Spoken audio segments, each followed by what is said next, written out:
প্রিয় দর্শক, সাজ্জাদ কাদিরের প্রীতি এবং শুভেচ্ছা নিন। এই মুহূর্তে আপনাদের সামনে কথা বলতে এসেছি আইসিইউতে অর্থনীতি, সংকটে রাজনীতি, এই প্রসঙ্গটি নিয়ে আপনাদের সামনে কথা বলবো। শিরোনামটি খুব চমৎকার, তবে শিরোনামটি আমার নয়, এটি ধার করা আজকের বাংলাদেশের অন্যতম প্রধান একটি জাতীয় দৈনিক বাংলাদেশ প্রতিদিনের এই শিরোনামটি আমার পছন্দ হয়েছে, তাই সেখান থেকে গ্রহণ করে তার আলোকে আলাপ করতে এসেছি। আজকে বাংলাদেশের অর্থনীতি যে কত বড় ভয়াবহ অবস্থা পার করছে, এই প্রতিবেদনটিতে তার খানিকটা উঠে এসেছে। প্রতিবেদনে বলা হয়, প্রচণ্ড ঘূর্ণিঝড়ের আগে আবহাওয়া যেমন থমথমে থাকে বা গুমোট থাকে, বাংলাদেশের অবস্থাও যেন এখন তেমন।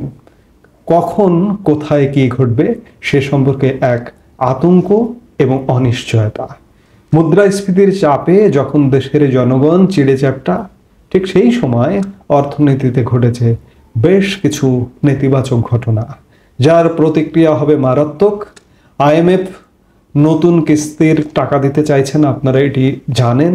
বিশ্বব্যাংক বলছে যে 9 মাসে নতুন করে হতদরিদ্র হয়েছে আরও 30 লাখ মানুষ। আওয়ামী লীগ সরকারের পতনের পর যে 9 মাস, এই 9 মাসে বাংলাদেশ উন্নয়ন প্রতিবেদনে খাদ্য মূল্যস্ফীতির জন্য লাল তালিকাভুক্ত হয়েছে বাংলাদেশ।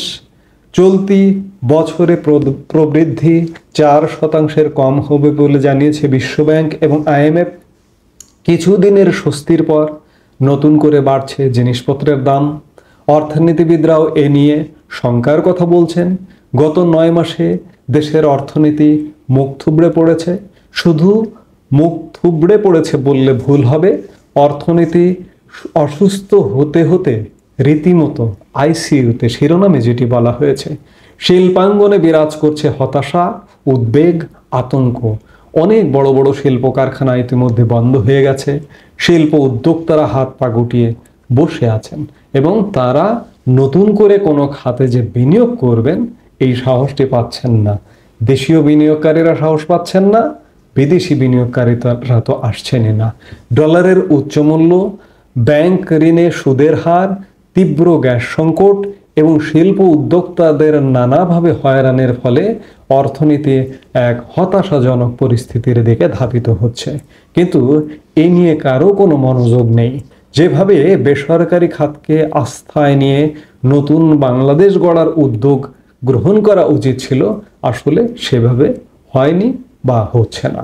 মার্কিন নতুন শুল্ক নীতির বিরূপ প্রভাব পড়েছে গোটা বিশ্বে, বাংলাদেশও এর নেতিবাচক প্রভাব পড়বে। আর একদিকে উপমহাদেশে নতুন করে অস্থিরতা তৈরি হয়েছে, বিশেষ করে ভারত পাকিস্তান যুদ্ধ। এই ভারত পাকিস্তান যুদ্ধটিও বাংলাদেশের অর্থনীতিতে একটা ব্যাপক প্রভাব ফেলবে।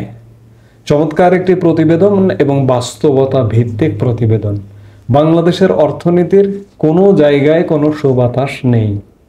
বাংলাদেশের আগামী দিনের বাজেট বাস্তবায়ন কিভাবে হবে সেটি একটা বড় শঙ্কা। আইএমএফ থেকে আমাদের একটা ঋণ ছিল চলমান, যে $4.7 বিলিয়ন, তার আমরা 7টা কিস্তিতে পাবো। 7টার 3টা পেয়েছি, আর 4টা পাবার সম্ভাবনা একদম অনিশ্চিত। এবং সরকার শেষ পর্যন্ত বলছে যে আইএমএফ যদি ঋণ না দেয়, ঋণের কিস্তি না দেয়, তাহলে সরকার নিজের মতো চলবে। এবং গতকালকে অর্থ উপদেষ্টা সালেউদ্দিন আহমেদ এটিও বলেছেন যে এই মুহূর্তে বাংলাদেশের আইএমএফ বা বিশ্বব্যাংকের প্রয়োজন নেই। হাস্যকর কথা বলেছেন, কারণ বাংলাদেশের অর্থনীতি এতটা শক্তিশালী বা স্ট্রেংথ নয়। ছিল, একসময় ছিল যে গতকালকে আরেকটি প্রমাণ বেরিয়েছে এডিবির একটা প্রতিবেদনে। এডিবি বাংলাদেশকে এশিয়ার 9ম বৃহত্তম অর্থনীতির দেশ হিসেবে আখ্যায়িত করেছে এবং দক্ষিণ এশিয়ার 2য় বৃহত্তম অর্থনীতির দেশ হিসেবে চিহ্নিত করেছে। তবে হিসেবটি কিন্তু ডক্টর ইউনূসের সরকারের সময়কালের নয়, এটি 24 সালের সময়ের। এবং 24 সালের বেশিরভাগ সময়, অর্ধেকের বেশি সময় ক্ষমতায় ছিল কে? আওয়ামী লীগ সরকার। ওই 6-7 মাসে যে অর্জনটি হয়েছে বা 8 মাসে যে অর্জনটি যতটুকু হয়েছে, তার উপর ভিত্তি করেই কিন্তু এই প্রতিবেদনটি এসছে। কিন্তু গত 9 মাসের উপর ভিত্তি করে যদি প্রতিবেদন হতো তাহলে কিন্তু চিত্র ভিন্ন হতো। এই যে সাফল্যটি, এটিও কিন্তু শেখ হাসিনার সাফল্য। এই সাফল্যটিকে আবার সরকারের কেউ কেউ খুব চাঙ্গা করে প্রচার করছে। গতকালকে একজন উপদেষ্টা সমন্বয়ক থেকে উপদেষ্টা হওয়া একজনকে দেখলাম, তিনি তার ফেসবুকে শেয়ার দিয়েছেন যে বাংলাদেশ দক্ষিণ এশিয়ার দ্বিতীয় বৃহত্তম অর্থনীতি দেশ এবং এশিয়ার 9ম অর্থনীতির দেশ।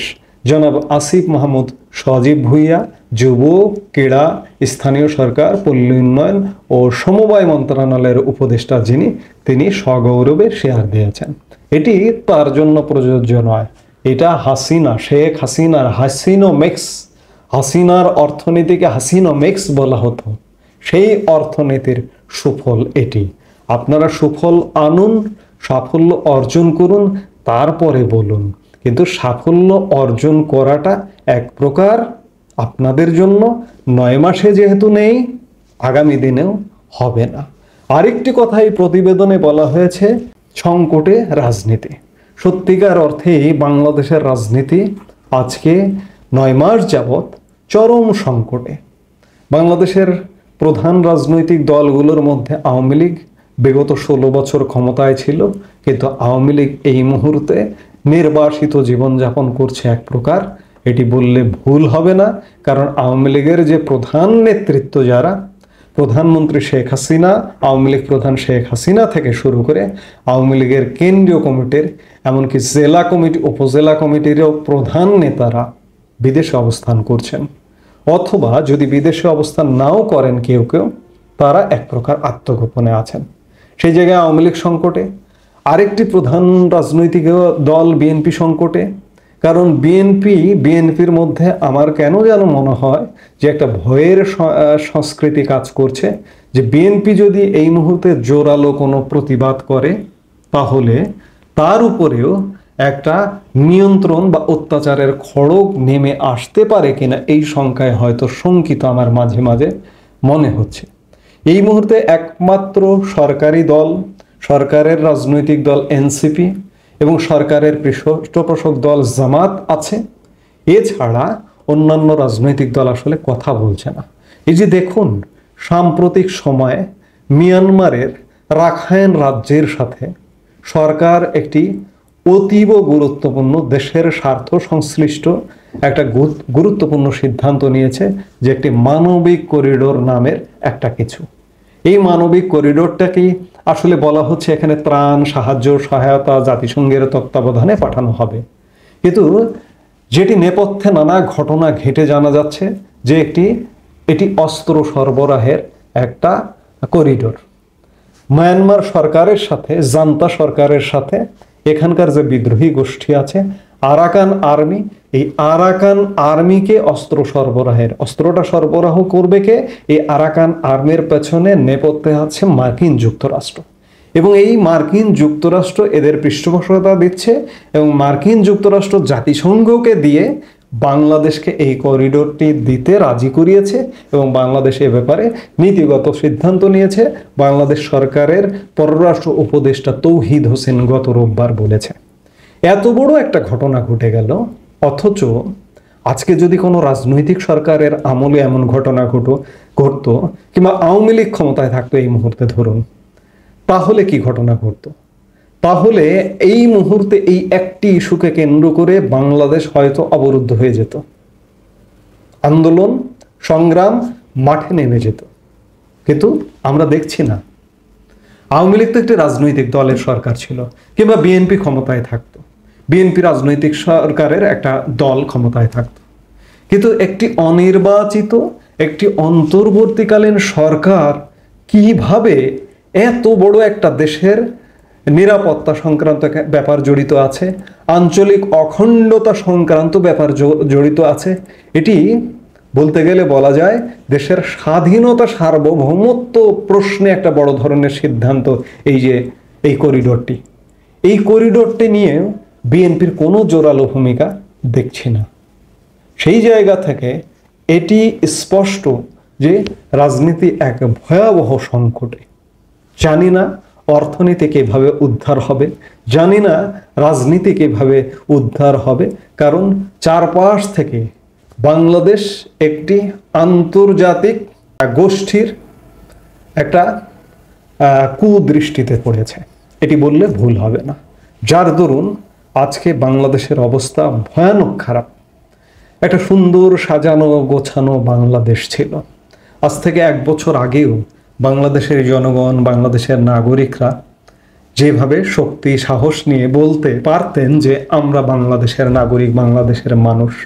আজকে দেশে ভয়ানক পরিস্থিতির কারণে এই যে অর্থনীতি নিয়ে যে কথাগুলো বললাম, রাজনীতি নিয়ে যে কথাগুলো বললাম, এবং শান্তি শৃঙ্খলার পরিস্থিতিটা যে কোন পর্যায়ে নেমে গেছে, আজকেও মব হচ্ছে, গতকালকেও মব হয়েছে, গতকালকে কিছু আলোচিত মব হয়েছে। একটা অভিনয় শিল্পী সিদ্দিকুর রহমান, তাকে যেভাবে গতকালকে অত্যাচার নির্যাতন করা হয়েছে, এটি নজিরবিহীন। একজন শিল্পী, তিনি হয়তো সমর্থক থাকতে পারেন আওয়ামী লীগের, সমর্থক থাকলে কি সেটি দোষের?